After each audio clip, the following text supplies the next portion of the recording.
All right. Well, let me put these things to the economists. What Mr. Sood is saying as an industry representative. Atsi, the concern seems to be that, growth is very good and there is, potential noise that even the manufacturing sector could pass on prices. If that happens, does the central bank have a case at all to keep rates at where they are? No, I think, and the case for moving rates up has already been made. I mean, if you looked at the industrial output numbers that have been coming in over the past few months, the auto numbers certainly, which are, I think, a good sort of harbinger of consumption in general, the case is already made that rate hikes are coming, and they're coming probably early next year at the very latest. So, the only question is, does this GDP number mean that those rate hikes should come before even January? And should those rate hikes be much more severe than what we currently expect them to be? And I tend to agree with Mr. Sood that, at this point, pricing power is returning. It's not that pricing power, prices are going to be passed on at such an accelerated pace that the current plan, which seems to be gradual rate hikes over the calendar year 2010 as non-agriculture, non-food inflation inches up, I don't think that plan should change much just based on these numbers. I think the fear that some people had, and this was a very valid fear, that this recovery is very fragile and that any rate hikes would kill the recovery. I think that has now been assuaged. So, now we know that even if rates are hiked gradually over next year, this recovery seems to have legs, and at least on the private consumption side, and we don't have the investment figures yet, but perhaps even on the investment side. So a rate hike should not kill the recovery as long as that rate hike is not too severe. That's my view. Well, there is a FinMin source being quoted by our sister company, Newswire 18, that the robust growth does give strength to a rate hike expectation. I wish I could get the exact sentence that they are saying. But clearly, the FinMin source is saying that the robust growth indicates that the possibility of a rate hike increases. Samiran, would you put it in Jan or would you put it even earlier? No, I don't think it can happen before Jan. Before Jan would be probably too early, and there is no pressing need for it to happen before Jan. If it all happens, it's more likely to be in Jan. Okay. Well, Mr. Sood, just one final question to you. If rates indeed go up only at the policy level, because that's all that the Reserve Bank can do, it can push up rates from perhaps 3/4 to 3.5, maybe even 3.75, which perhaps is legitimate in some quarters. What would the reaction be at the ground level? I'm not very sure whether a rate hike by the Reserve Bank can immediately translate into a rate hike for the actual consumer, given the money in the system. But even if rates went up just a bit, do you think that the consumption story is getting, is getting endangered at all? I think I must tell you, in spite of we talking of so-called very low rates, as far as my consumers are concerned, I mean, rates are same what they used to about 2.5 years back. I mean, they are being financed at 21 to 24%. These were the rates which the customers are paying, say, 2006, 2007. But I thought State Bank and other banks were giving at lower rates. No, that may be to autos. I'm talking of two-wheelers.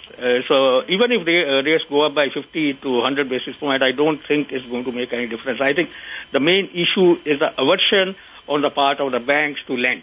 Today, not only to two-wheeler customers, also to small and medium enterprises, because that's what we are experiencing in our company. All right. Mr. Sood, thank you very much for joining us. So basically what Mr. Sood the message he's giving us is that consumption is good. Two-wheelers are not showing any signs of serious flagging, even in the month of November, which is a post-festival month. And in any case, interest rates have not been the fuel of this consumption pickup.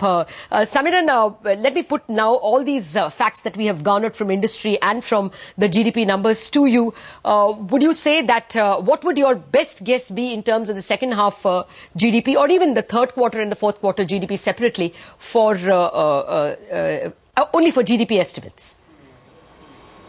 No, Lata, after a 7.9% GDP growth number, all bets are off. So we need to go back to the drawing table and need to rework our numbers and come back and tell you there's no point in shooting. No, I'm not asking you to give me up to the decimal point, but I'm just wondering if, you can say with some certainty that we are 7+ in the current year.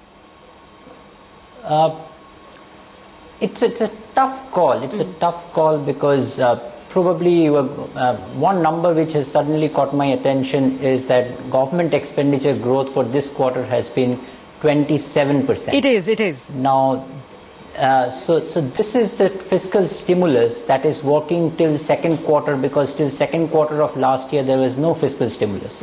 But from Q3, you will have the large base of last year, so the fiscal stimulus is likely to wear off. You are not going to get a 27% growth there. You also know that agriculture is going to show a negative growth rate in Q3, and agriculture has a very large share of about 20% in GDP in Q3. So given all these put together, the Q3 number is going to be much lower than the Q2 number. The Q4 number is most likely to be quite good, because industrial growth numbers for both Q3 and Q4 are going to be very high in double digits in all likelihood. So it's a tough call. Even if it's not above 7%, it's going to be very close to 7%. All right. Atsi, just stay with us. I'll need that number from you as well.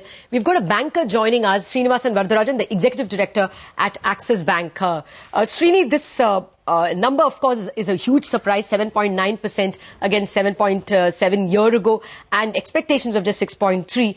Now, assuming that the Reserve Bank does move on the policy rate front in January, how much time will it take for it to percolate to the banks, since liquidity is still available? Lata, I think, the number is a there's a big upside surprise as far as the number is concerned. But as far as the RBI policy action is concerned, I think it's a bit premature to jump that they would raise policy rates in January. No, I'm asking you hypothetically. In case it is raised, given the kind of, 1 lakh crore that is sloshing around. That's basically what I was coming to, is basically I think they need to address the liquidity side first before addressing policy rates. So I would assume that RBI would try and sort of work the liquidity angle to make sure that the liquidity in the system is a lot lower than what it is right now to manage inflationary expectations before moving on policy rates.